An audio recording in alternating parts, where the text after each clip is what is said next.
When you're talking about quadrilaterals, one shape that is important is the parallelogram. Now, at first, I thought these were parallelograms in this picture, but now I'm not so sure. I think they might be trapezoids, because if you notice, these two sides are parallel. I used to think that the other two sides were parallel too, but it doesn't appear like they are. So this is a out in the desert in Australia, and I'm not sure what caused those lines, if they're pens for sheep or what they are. You can see the watering hole up here in this corner. This is the hand out in front of the Gateway campus. It's by, I can't read the name, B. Kim. I looked for it online and I couldn't find who made it. Oh, before we get to that, this is a picture that shows parallelogram-shaped lots at a trailer park here in Eau Claire. And I think the reason why they make them parallelograms rather than rectangles is that these two roads are a certain distance apart, and so they can get the roads closer together. The other place that you run into something similar to this is in parking lots, and I'll show you a picture of some parking lots.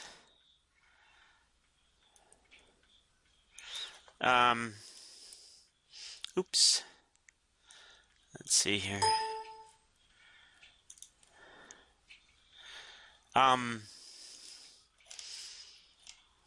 I was going to show you some parking lots here in Eau Claire.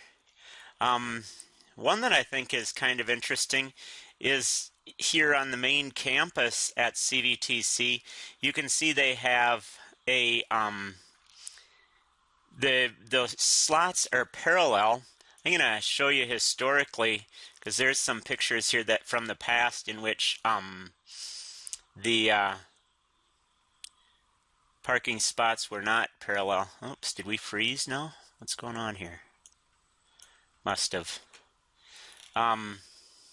But anyway, there's parallelograms, and over across the road here, oh man, yeah, it froze. Oh well. The spots are not parallel. I think that's important to note. And sometimes you might wonder, well, why do some parking lots have parallelogram-shaped parking spots and other places have rectangular-shaped parking lots? Another place that I'd like to show you is over at the new Woodman store in Eau Claire. Let's see, where is it? Up here at this exit. Oh, they aren't done with it yet on this picture. Am I in the right spot? Let's see. There's the golf course. Yeah, it hasn't. And this is an old picture here. When was it taken? Can't even tell.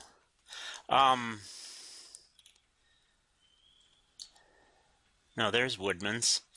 Woodman's would be in this spot right here. I was just going to show you their parking lot because theirs is kind of interesting. The CVTC student lot is you have pull straight in the rectangular shaped parking spots, and then over at the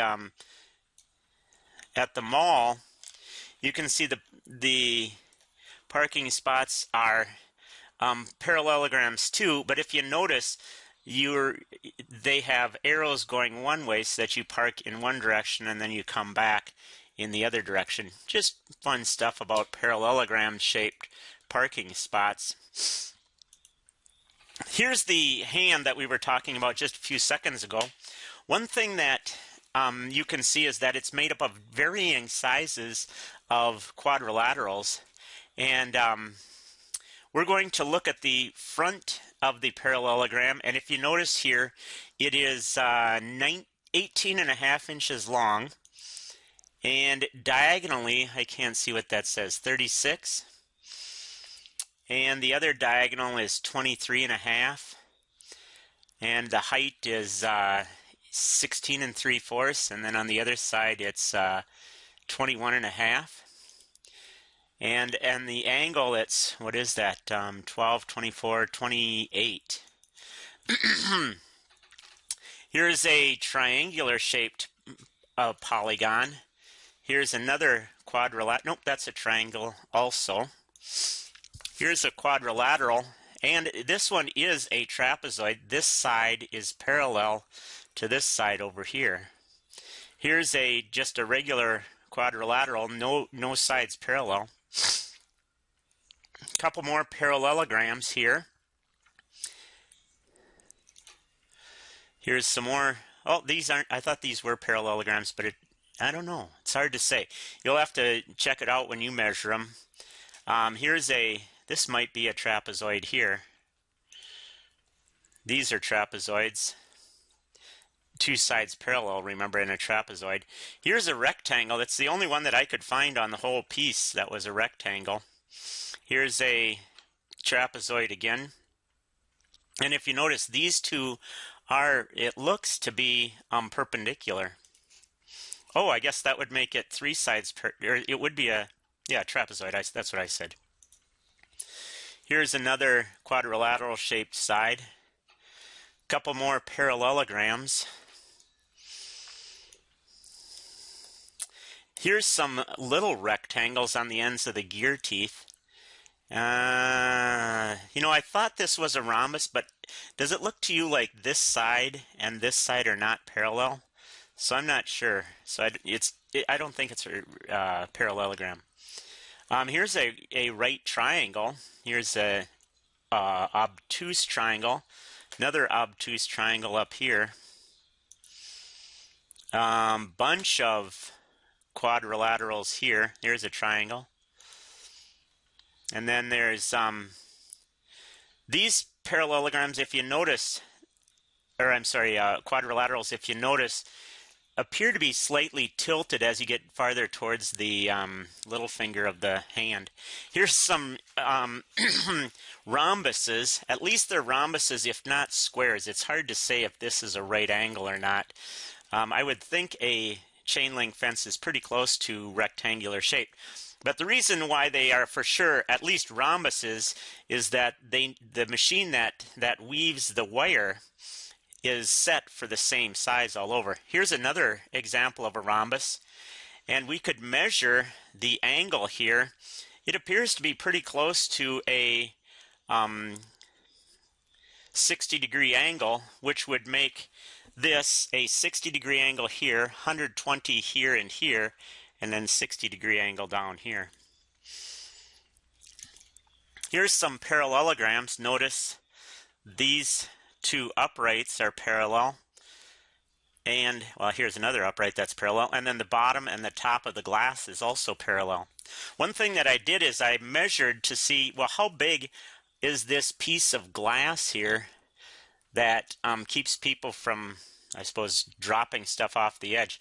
They had to add this glass because the code for balustrades changed, and you can't have more than 6 inches between, and I believe these are closer to 11 inches between. Interestingly enough, the railing is 37 inches high. Thought you might appreciate that. We'll see some more railings in a few minutes. But we wanted to measure the height of this parallelogram. If you notice, it starts down here. Well, let's zoom in. And down here at the bottom, it starts at, let's say, 6 1/4 inches, and it goes up to 29 1/4. So that makes it 23 inches high, and it's 184.5 inches long. So we can find the area of that glass. Now, people might say, well, you just multiply those two together, but what you need to do is to multiply what the perpendicular is. And if you notice, well, I'm going to twist this so that you can see it. There's the windows in the background. So you can see I'm perpendicular. The tongue is down there on the bottom. And so we're looking up the blade, and we're right at 19, well, let's say 20 inches. So it's 20 inches wide, and just remembering it was 184.5 inches long, so you can multiply those two to get the area in square inches. Here's another railing. Notice it's 38 inches tall. That other one was 37. And here we've got some more parallelograms. Each of these spindles is parallel to the one next to it, and of course the top rail and the bottom rail are also parallel. The other thing I'd like you to notice is that even though the railing was here at 37, the wall is much higher to keep folks from falling through and getting hurt along the edge. Here's some more parallelograms, and what's true is that in every case this distance here is the same. These might not be the same length for these parallelograms. Actually, it's not really a parallelogram because it's flattened at the top and the bottom, but I was talking about just in general the shape. 1, 2, 3, 4, 5, 6, 7, 8 treads there. Oops. The next one, 1, 2, 3, 4, 5, 6 treads here. So this parallelogram isn't as long as the last one. It still has the same angle though, and then as this one, and then the last one, 1, 2, 3, 4, 5, 6. These two are identical then, and there's another parallelogram. Top and bottom are parallel, and the beginning and the end are also parallel. This railing is only 36 inches high, so you see a 36, a 37, and a 38 inch height. Now, this is that first side of the hand, and it's a quadrilateral. And the only way to measure the area of a quadrilateral is to use Hero's theorem, which we have in our book. The first thing you have to do to find Hero's theorem is to find the semi-perimeter. So on this part here, I measured the sides of this semi-perimeter, and I got 43 3/4. So I added them up and then divided by 2. Down here, this is 34 because it was 68 all the way around. I did the same thing for the other diagonal here. The top semi-perimeter was 42 7/8, and the bottom one was 44 7/8. Then to find the area, you take the semi-perimeter minus each of the sides. So if you look at this top triangle here, the red, blue, red, you take the semi-perimeter, subtract, in the first case, the top, in the second case, the diagonal, and in the third case, the right side. Take the square root of that, and I got that number there. Then I did the bottom. Semi-perimeter was 44 7/8. I subtracted the left side, the bottom, and the diagonal once again, and I got 44.7178. Then I added those two together, the 38.95 and the 44.7178, and got 83.6702. On the other side,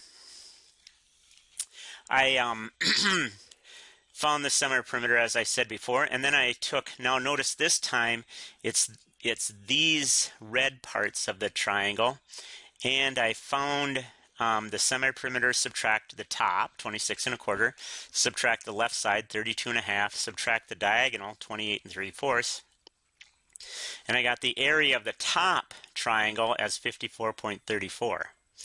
Then the area of the bottom triangle, took the semi-perimeter again, subtracted the diagonal, then subtracted the right side, finally subtracted the bottom, and I got 32.8362 for a total of 89, excuse me. And if you notice, I'm off. I didn't like the size of the distance that I was off, and you may wonder, well, how did it work out that way?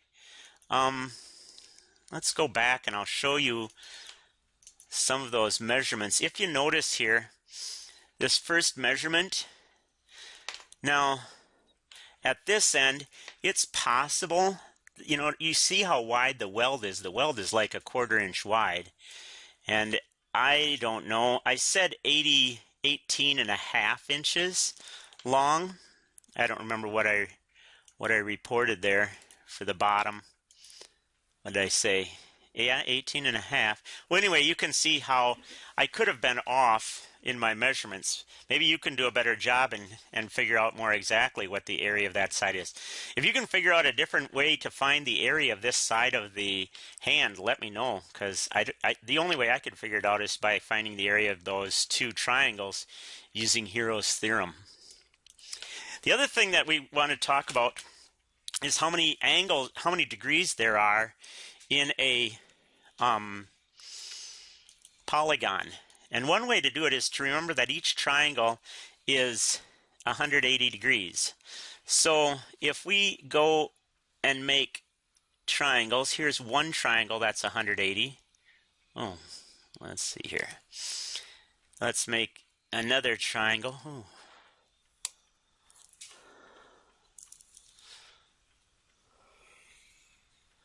Here's another triangle. Another triangle. Another triangle. And the last triangles. So in this octagonal shaped 1, 2, 3, 4, 5, 6, 7. In this octagonal shaped object, we have 6 triangles, 6 times 180 degrees, which is 1080 degrees if it's 8-sided. If you notice, 8 sides, 6 triangles. So the formula in your book says just take the number of sides, subtract 2, and multiply that by 180 to find out how many degrees there are in the figure.